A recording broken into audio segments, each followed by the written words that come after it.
Hello guys, welcome back in the next lecture of cardiovascular system.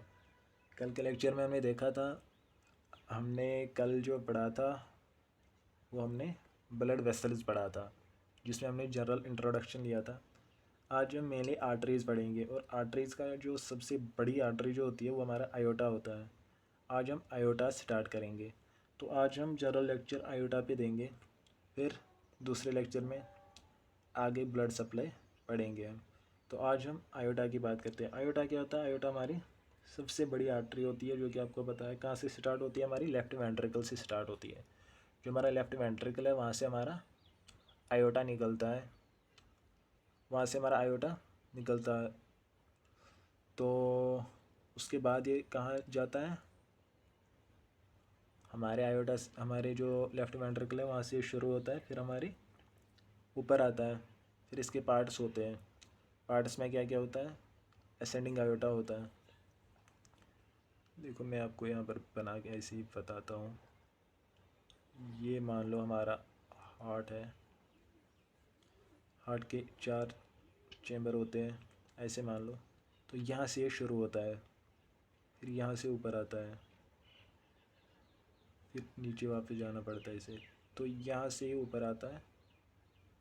ये वाला start कहाँ से होता है? हमारा लेफ़्ट वेंट्रिकल से शुरू होता है, वहाँ से आता है ऊपर। ये जो यहाँ से ऊपर आता है ना, ये हमारा असेंडिंग होता है, ये हमारा असेंडिंग पार्ट होता है। फिर ये जो यहाँ से मान लो यहाँ से यहाँ तक जो होता है, ये हमारा आर्च ऑफ आयोटा होता है। इससे ब्रांचेस निकलते हैं, आर्च ऑफ आयोटा से ब्रांचेस निकलते हैं। यहाँ से एक निकलती है, फिर यहाँ से एक, और यहाँ से एक निकलती है। मेनली ऐसी ही निकलती है। ये हमारा ब्रांचियोसेफेलिक आर्टरी होती है, और ये हमारी वर्टिब्रल आर्टरी होती है, कैरोटिड आर्टरी होती है। और ये जो हमारी होती है, ये क्या होती है हमारी? ये जो आपको दिख रहा होगा, ये हमारी सबक्लेवियन आर्टरी होती है, लेफ्ट सबक्लेवियन आर्टरी। तो फिर ये जो नीचे है, ये हमारा डिसेंडिंग आयोटा कंटिन्यू होता है। तो अब हम इसी की बात करेंगे। डिसेंडिंग आयोटा जो होता है, इसके दो फिर पार्ट्स होते हैं। एक जो थोरेसिक में होता है उसको हम थोरेसिक आयोटा कहते हैं, फिर जो नीचे एब्डोमेन में कंटिन्यू होता है उसको एब्डोमिनल आयोटा कहते हैं। तो यही हम देखेंगे। देखो, जो हमारा आयोटा होता है, ये क्या होता है? हमारा largest artery carries blood from left ventricle to all parts of body. Oxygenated blood carry करता है। उसके बाद पार्ट्स की बात करें, असेंडिंग आयोटा होता है, आर्च ऑफ आयोटा होता है, डिसेंडिंग आयोटा होता है। डिसेंडिंग आयोटा के दो पार्ट्स होते हैं, थोरेसिक आयोटा और एब्डोमिनल आयोटा। अब हम देखेंगे असेंडिंग आयोटा की बात करेंगे। अब हम करेंगे असेंडिंग आयोटा की बात। तो असेंडिंग आयोटा क्या होता है? असेंडिंग आयोटा ये फर्स्ट पार्ट होता है हमारा आयोटा का। फर्स्ट पार्ट हमारे आयोटा का होता है, arises from left ventricle. 5 centimetre long होता है, 5 सेंटीमीटर लॉन्ग होता है। असेंड्स अपवर्ड्स, ऊपर जाता है, फॉरवर्ड्स ऊपर जाता है और थोड़ा आगे आता है, ऊपर जाके आगे आता है। और फिर क्या कर जाता है? रन करता है कहाँ? Right and becomes continuous with arch of iota. ऊपर पहले ऊपर जाता है थोड़ा, फिर थोड़ा आगे आता है और राइट की ओर जाता है, और राइट की ओर जाता है। फिर वहाँ से कंटिन्यूस होता है। किसके साथ? हमारे जो आर्च ऑफ आयोटा है उसके साथ कंटिन्यू होता है। किस लेवल पे होता है? सिटर्नल एंगल जो होता है उस लेवल पे कंटिन्यू होता है फिर आर्च ऑफ आयोटा। इसके बाद हम बात करेंगे आयोटा प्रेजेंट इज 3 डायलिटेशन। जो हमारा आयोटा होता है इसमें 3 डायलिटेशन होते हैं। देखो, मैं आपको यहाँ पर ही समझाने की कोशिश करूँगा। ये मान लो हमारा आयोटा है, ये मान लो हमारा आयोटा है।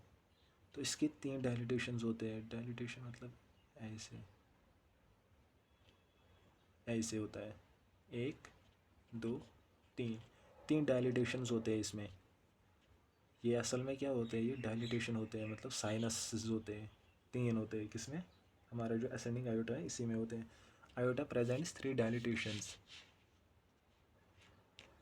Iota presents 3 डायलिटेशंस above the semilunar value. ये नीचे सेमिलुनर वैल्यू है, उसके ऊपर ये सेमिलुनर वैल्यू है, उसके ऊपर होते हैं 3 dilatations which are called the aortic sinuses और वेलसेल्वा। इनको हम कहते हैं aortic values of aortic sinuses of Valsalva. VALSALVA Valsalva. तो ये हमारी होती है आयोटिक साइनसेस ऑफ वाल्सलवा। इसके बाद अगर हम ब्रांचेस की बात करें, जो हमारे असेंडिंग आयोटा की ब्रांचेस निकलती है उनकी बात करें, तो ये देता है हमारा right coronary artery arises from right sinus.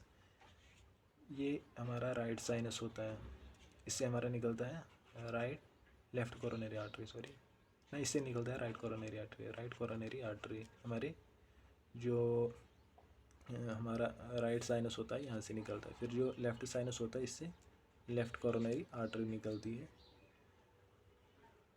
तो जो हमारी कोरोनरी आर्टरीज होती है ये फर्स्ट ब्रांच होती है किसकी, हमारी जो आयोटा की, तो उसकी फर्स्ट ब्रांच होती है। फर्स्ट ब्रांच ऑफ आर्टरीज होती है हमारी कोरोनरी आर्टरीज, सबसे पहले यही निकलती है। इसके बाद फिर आगे ब्रांचिंग शुरू होती है। सबसे पहले जो ब्लड सप्लाई जाती है हमारे हार्ट को ही जाती है। कोरोनरी आर्टरी हमारे हार्ट को ही सप्लाई करती है, आपको पढ़ाया है मैंने लास्ट लेक्चर में। तो सबसे पहले सप्लाई हमारी हार्ट को ही जाती है, ये अपने यहाँ पर पता होना चाहिए। Coronary arteries are the first branches of aorta. सबसे पहले ब्लड सप्लाई हमारे हार्ट को ही जाती है। इसके बाद arch of iota, arch of iota की बात करेंगे हम। तो आर्च ऑफ आयोटा में हमने क्या देखना है, डायग्राम में आपको आगे दिखाता हूँ, अभी डायग्राम की मुझे ज़रूरत नहीं लगती। देखो, arch of aorta lies in superior mediastinum behind manubrium sternum. जो मेनोब्रियम स्टर्नम है उसके पीछे होती है मीडियस्टिनम में क्या हमारा आर्च ऑफ आयोटा, मतलब एक ट्रांसवर्स चलती है। जब ऊपर आता है ना फिर ऐसे चलता है, ये जो ऐसे चलता है ना ये हमारा आर्च ऑफ आयोटा होता है। तो आर्च ऑफ आयोटा से हमारी 3 ब्रांच मेनली निकलते हैं। मेनली एक ब्रांच सेफेलिक वेन, दूसरी कैरोटिड, और ये जो निकलती है ये हमारी सबक्लेवियन, लेफ्ट सबक्लेवियन आर्टरी होती है। फिर ये कंटिन्यू होता है नीचे डिसेंडिंग आयोटा, ऐसे मान लो। तो it begins at level of second costosternal joint. जो सेकंड कोस्टोस्टर्नल जॉइंट होता है ना, costosternal joint, second costosternal joint, वहाँ पर ही स्टार्ट होता है। और फिर कहाँ जाता है, right side as a continuation of ascending aorta. यहाँ पर होता है हमारा मेनली सेकंड कोस्टोस्टर्नल एंगल, यहाँ पर होता है सेकंड कोस्टोस्टर्नल जॉइंट, वहाँ से शुरू होता है, मतलब राइट साइड से शुरू होता है। फिर कहाँ जाता है, थोड़ा ऊपर आता है और लेफ्ट की ओर फिर जाता है, continuation of ascending iota. It first arches upwards, पहले ऊपर जाता है, बैकवर्ड्स थोड़ा पीछे जाता है, एंड टुवर्ड्स लेफ्ट, फिर ये लेफ्ट जाता है और आगे जाता है in front of trachea, trachea के आगे से, ट्राइकिया के आगे से ये जाता है। अच्छा, when it curves downwards, when it curves downwards over the left bronchus, यहाँ पर फिर लेफ्ट ब्रोंकस हमारा होता है उसके ऊपर से, over the left bronchus and passing behind it, फिर उसके पीछे जाती है, पहले ऊपर से फिर पीछे। It continues as a descending aorta at level of T4 vertebra. T4 vertebra पे ये फिर कंटिन्यू होता है डिसेंडिंग आयोटा। T4 से नीचे ये डिसेंडिंग आयोटा होता है। फिर अब इसके रिलेशंस देखते हैं थोड़ी बहुत। एंटीरियरली अगर देखें, एंटीरियर और लेफ्ट साइड में इसकी क्या होता है, anterior and to the left side में क्या होता है, left phrenic and left vagus nerve होती है, left phrenic and left vagus nerve होती है। Cardiac branches of vagus and left sympathetic trunk होती है। इसी तरह लेफ्ट फ्लोरा होता है। तो पोस्टीरियर एंड राइट की बात करें तो हमारा ट्राइकिया होता है, इसोफेगस होता है, लेफ्ट रिकरेंट लेरेंजियल नर्व होती है, थोरेसिक डक्ट होता है और वर्टिब्रल कॉलम होता है पीछे से और राइट साइड से, ज़्यादातर यही होता है। सुपीरियरली अगर बात करें ऊपर से क्या होता है, सुपीरियरली हमारी 3 ब्रांचेस होती है from right and left brachiocephalic trunk. जो हमारा 3 branches from right and left brachiocephalic trunk से होती है।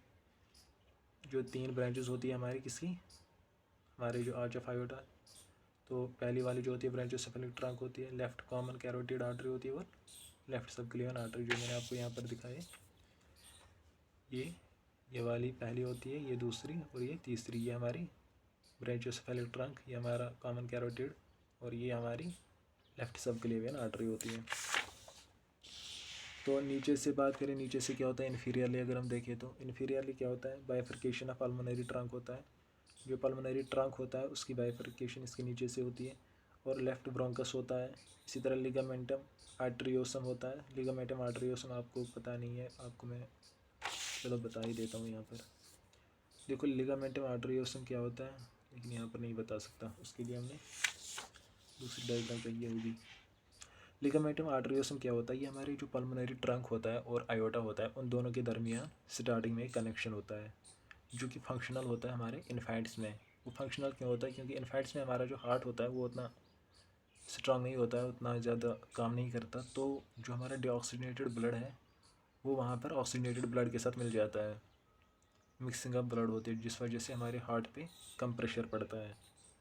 तो उसलिए वो होता है। कभी कभार ये जब बच्चा पैदा होता है उसमें भी ये डिफ़िकल्टी फिर रहती है, तो फिर वो सीरियस हो जाता है, क्योंकि सीरियस होना भी पड़ता है उस केस में, तो उसकी फिर सर्जरी होती है।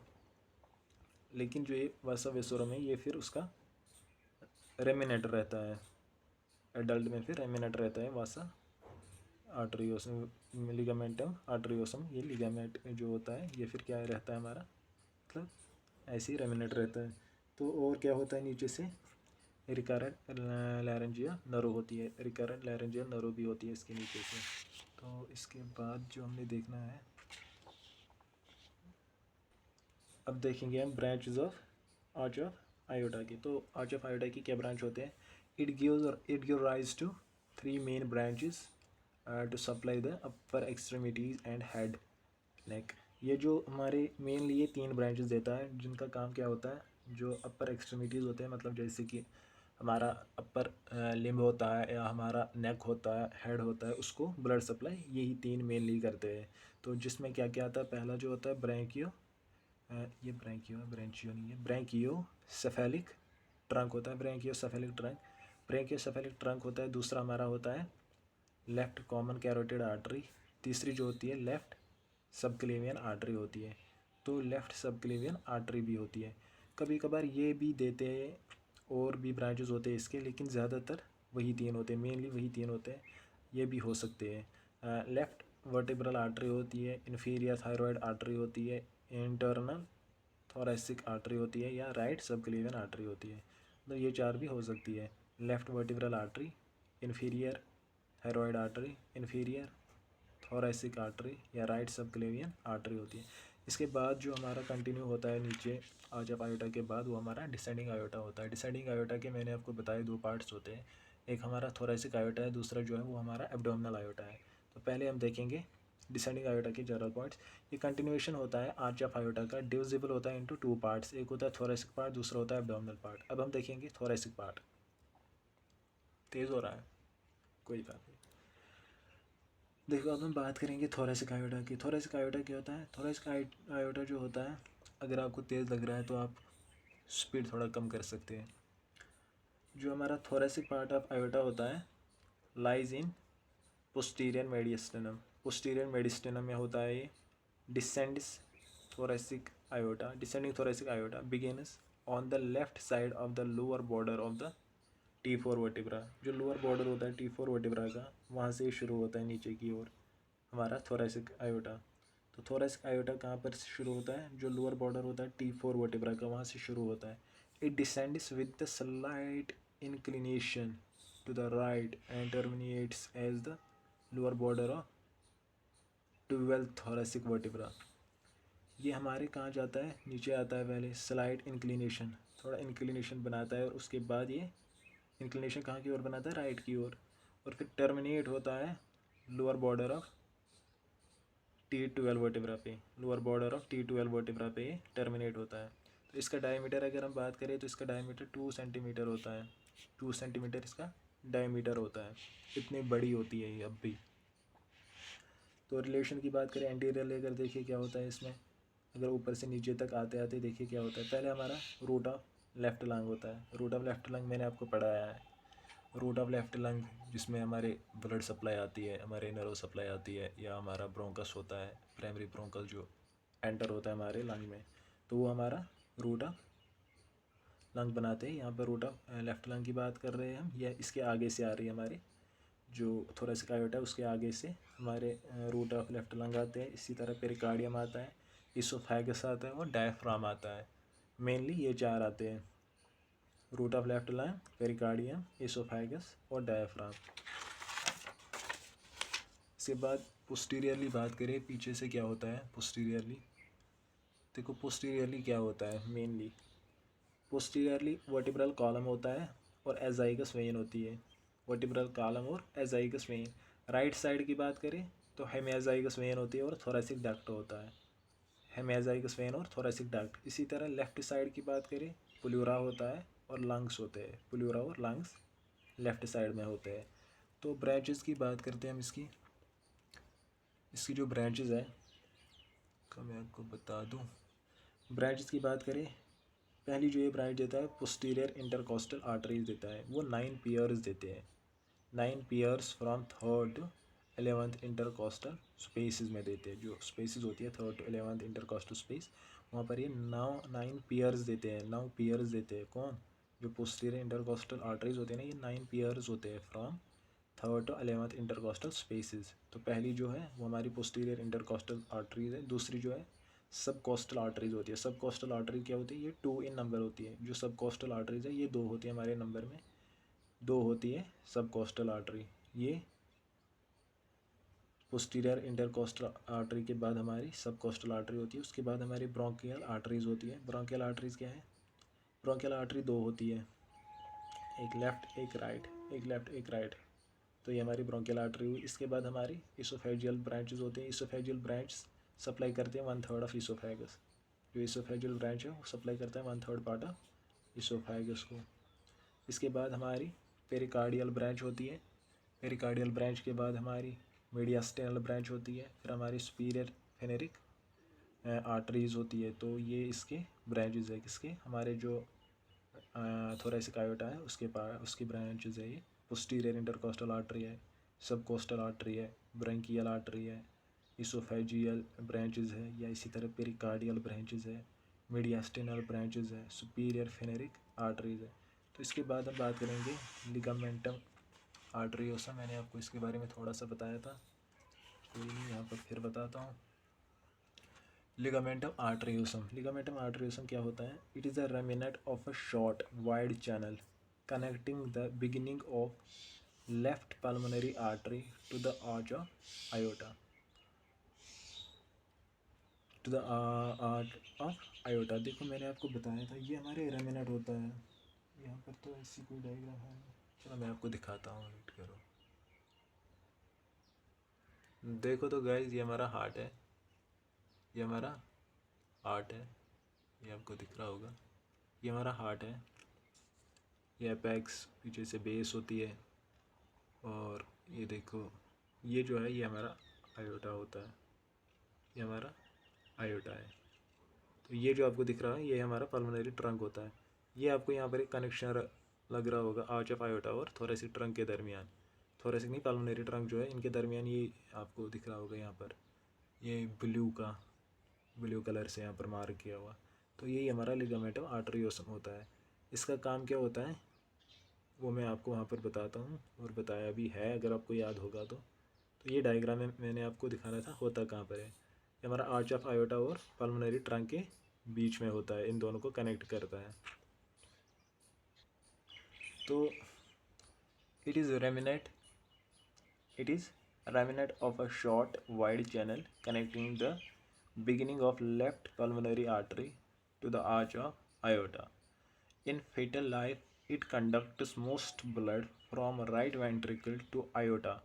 मतलब जो हमारा राइट वेंट्रिकल होता है उससे ये ब्लड सीधे आयोटा में डाल देता है, वरना कहाँ डालना था, डालना ही नहीं था। मतलब राइट वेंट्रिकल से सीधे ब्लड को लंग में जाना था, लेकिन ये क्या करता है, राइट वेंट्रिकल से आयोटा में डाल देता है।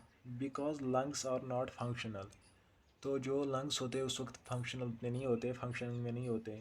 The duct may remain functional after birth. ये जो डक्ट्स होते हैं, मतलब ये जो लिगामेंटम आर्टरियोसम होता है, ये बर्थ के बाद भी कुछ लोगों में फंक्शनल रहता है। तो उस वजह से क्या होता है, उस कंडीशन को हम कहते हैं पैटेंट डक्टस आर्टरियोसिस। पैटेंट डक्टस आर्टरियोसिस मतलब जिनमें ये बर्थ के बाद भी फंक्शनल रहे, तो उसको हम कहते हैं पैटेंट डक्टस आर्टरियोसिस, जो कि एक सीरियस कंडीशन होती है फिर। फिर इसकी सर्जरी भी होती है, वैसी बात नहीं है, लेकिन इस कंडीशन को क्या कहते हैं फिर, पेटेंट डक्टस आर्टरियोसिस। ये टर्म्स आपने याद रखनी है और अपने साथ साथ और भी कोई मिले तो उसको भी बताना है। तो गाइज इसके बाद हमारा अब रहता है एब्डोमिनल आयोटा। थोरेसिक आयोटा हमने देखा, अब हम देखेंगे एब्डोमिनल आयोटा। तो एब्डोमिनल आयोटा क्या होता है?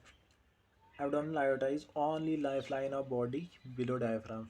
जो बिलो डायफ्राम है उसके नीचे सप्लाई करता है हमारा एब्डोमिनल आयोटा, और कोई सप्लाई नहीं होती है, इसलिए ये life line, only life line for body below diaphragm. Direct continuation of thoracic aorta, ये कंटिन्यूएशन होती है हमारी थोरेसिक आयोटा की at aortic opening of diaphragm. जो स्टार्ट कहाँ से होता है, कहाँ से स्टार्ट होता है? जो ओपनिंग ऑफ डायफ्राम होती है वहाँ से स्टार्ट होता है, तो उस ओपनिंग को क्या कहते हैं हम? आयोटिक हाइएटस। आयोटिक हाइएटस क्या होता है? ये ओपनिंग होती है डायफ्राम में जहाँ से हमारा आयोटा नीचे जाता है, तो उसको हम कहते हैं आयोटिक हाइएटस। दिख रहा है ना, याद रखना आयोटिक हाइएटस। तो आयोटिक हाइएटस क्या होता है? ये ओपनिंग होती है हमारे डायफ्राम में जहाँ से हमारा आयोटा नीचे आता है। थोरेसिक आयोटा कंटिन्यू होता है नीचे एब्डोमिनल आयोटा।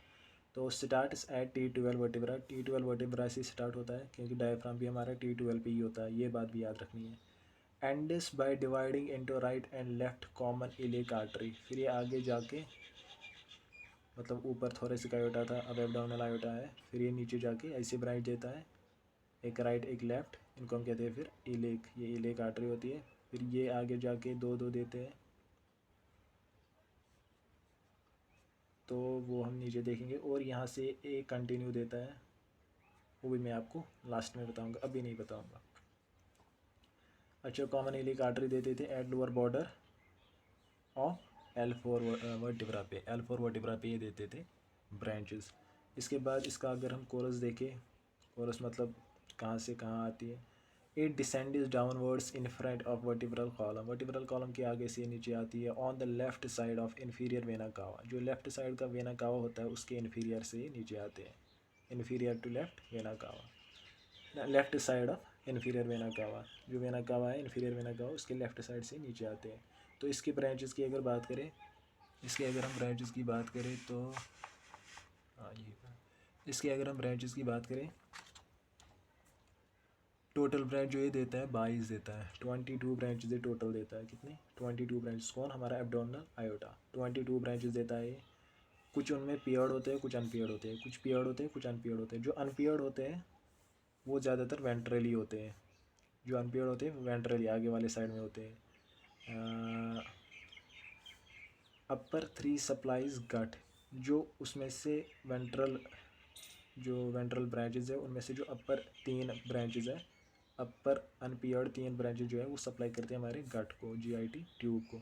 इसी तरह जो लास्ट वन है वो सप्लाई करता है हमारे बॉडी वॉल को, लास्ट वन हमारा सप्लाई करता है बॉडी वॉल को। तो सीलिक आर्टरी की बात करें,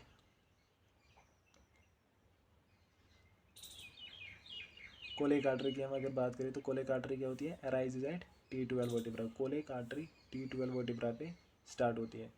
T12 वर्टिब्रा पे हमारी कोलिक आर्टरी स्टार्ट होती है। कोलिक आर्टरी कहाँ पर स्टार्ट होती है? T12, जहाँ पर हमारा डायफ्राम होता है वहाँ से शुरू होती है। जहाँ से हमारा एब्डोमिनल आयोटा स्टार्ट होता है वहाँ से शुरू होती है हमारी कोलिक आर्टरी। तो कोलिक आर्टरी स्टार्ट होती है T12 वर्टिब्रा से। इसके बाद सुपीरियर मेजेंट्रिक आर्टरी होती है जो कि अराइज होती है L1 वर्टिब्रा से। सुपीरियर मेजेंट्रिक आर्टरी स्टार्ट कहाँ से होती है? L1 वर्टिब्रा से।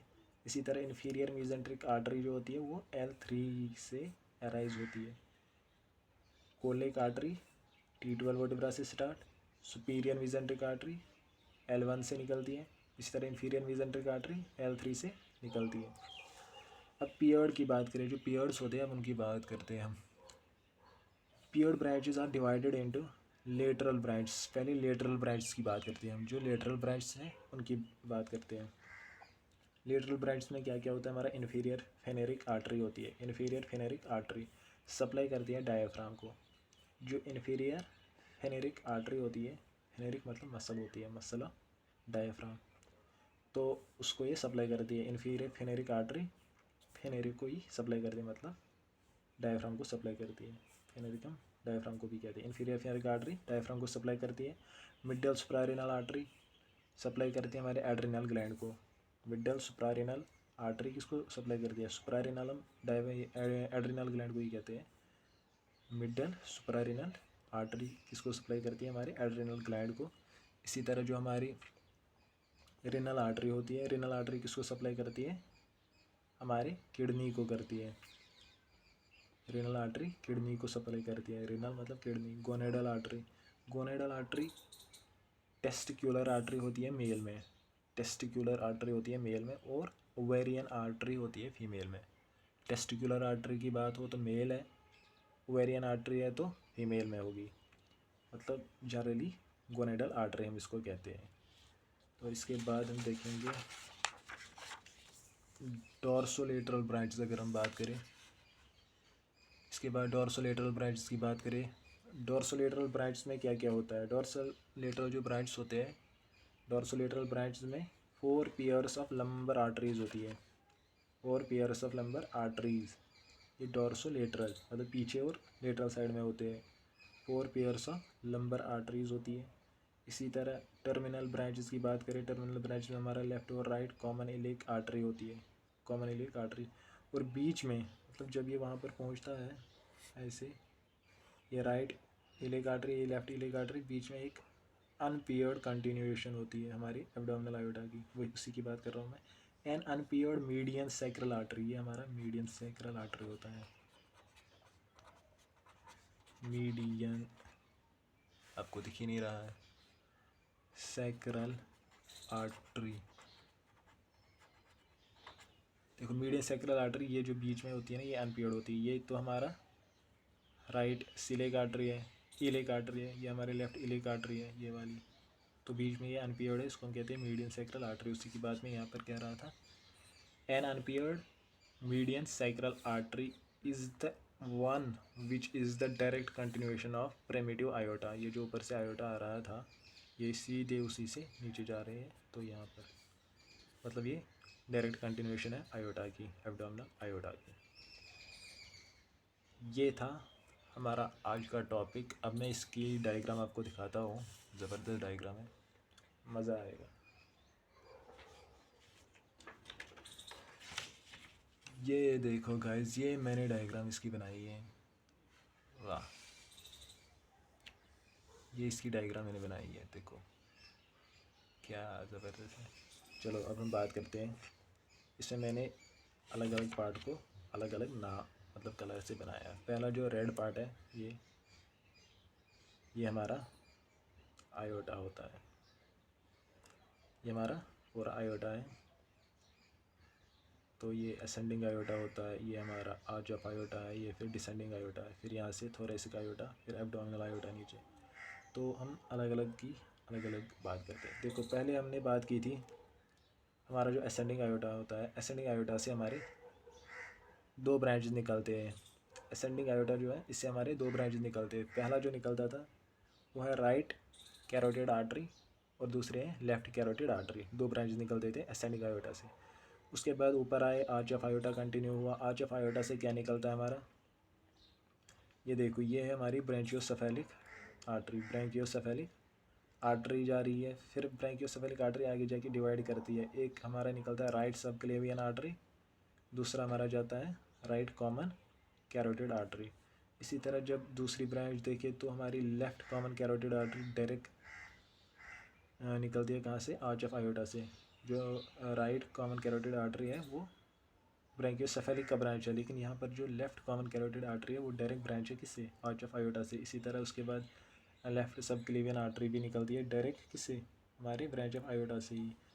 इसके बाद आगे आके थोड़ा नीचे जाओ तो कंटिन्यू होता है क्या, हमारा डिसेंडिंग आयोटा। डिसेंडिंग आयोटा से क्या क्या निकलते हैं हमारे, डिसेंडिंग आयोटा से हमारे निकलते हैं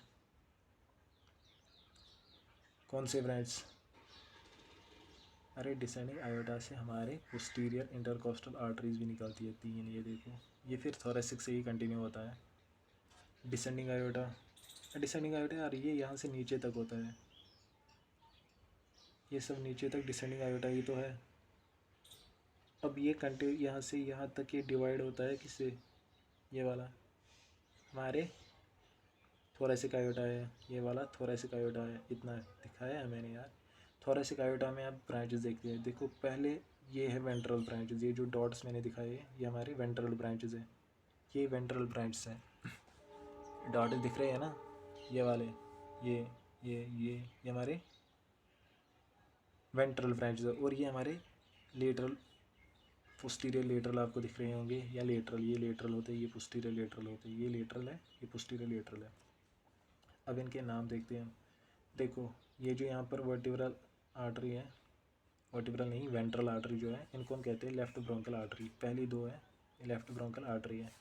उनके बाद जो दो है वो है हमारी मेडिस्टेनल ब्रांचेस। उनके बाद जो दो है वो है हमारी इसोफेजियल ब्रांचेस, ये हमारी इसोफेजियल ब्रांचेस। उसके बाद जो दो है वो हमारी पेरिकार्डियल ब्रांचेस। उसके बाद ये देखो ये 12th जो है ये हमारी सबकोस्टल आर्टरी होती है।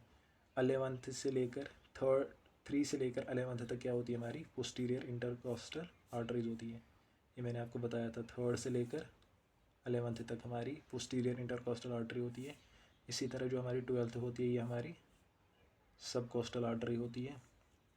तो यहाँ तक हमारा था थोरेसिक पार्ट। इसके नीचे हमारा एब्डोमिनल पार्ट है। तो एब्डोमिनल पार्ट में क्या क्या है अब हम वो देखते हैं। ये है हमारा एब्डोमिनल पार्ट। ये जो आपको ये येलो दिख रहा होगा, येलो लाइन, ये येलो लाइन मैंने डायफ्राम बनाया है। येलो लाइन डायफ्राम है। देखो डायफ्राम के नीचे क्या हमारा कंटिन्यू होता है, डायफ्राम के नीचे हमारा कंटिन्यू होता है इन्फीरियर फेनेरिक आर्टरी। इन्फीरियर फेनेरिक आर्टरी हमारे डायफ्राम को ही सप्लाई करती है। ये जो है ये हमारे डायफ्राम को ही सप्लाई करती है। देखो ये हमारा डायफ्राम है तो इसी को सप्लाई करती है।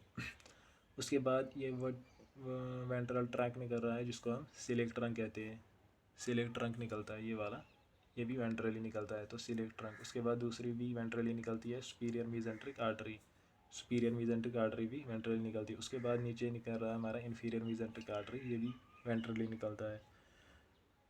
उसके बाद ये देखो ये वाली ब्रांच जो फेनेरिक इन्फीरियर फेनेरिक आर्टरी के बाद निकलता है वो है हमारा मिडल सुप्रारिनल आर्टरी। उसके बाद लंबर आर्टरी। उसके बाद ये देखो ये हमारी लेफ्ट रेनल आर्टरी है, ये हमारी राइट रेनल आर्टरी है। और ये मैंने आपको बताया ये जो वेंट्रल निकलता है ये हमारा सुपीरियर मीजेंट्रिक आर्टरी है। इसी तरह फिर ये देखो ये हमारी लंबर आर्टरीज होती है, ये और ये लंबर आर्टरीज, ये और ये गोनेडल आर्टरी, गोनेडल आर्टरी ये राइट, ये लेफ्ट गोनेडल आर्टरी। इसके बाद ये मैंने आपको बताया इन्फीरियर मीजेंट्रिक आर्टरी।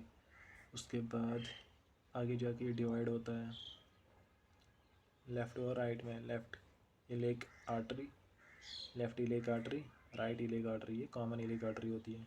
तो फिर ये आगे जाके डिवाइड होता है external iliac artery, internal iliac artery. ये external iliac artery, internal iliac artery, ये इंटरनल इलेक आर्टरी, ये एक्सटर्नल इलेक आर्टरी।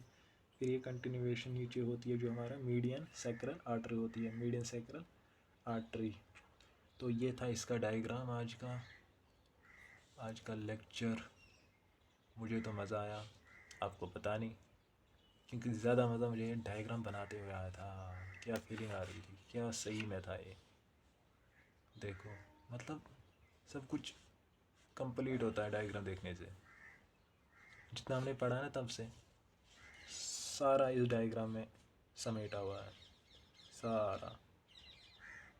लेकिन जब पहले कंसेप्ट हो ना फिर डायग्राम समझ में आता है। तो ये हमारा आयोटा था, आज हमने आयोटा कंप्लीट किया। अब नेक्स्ट लेक्चर में क्या होगा वो देखते हैं।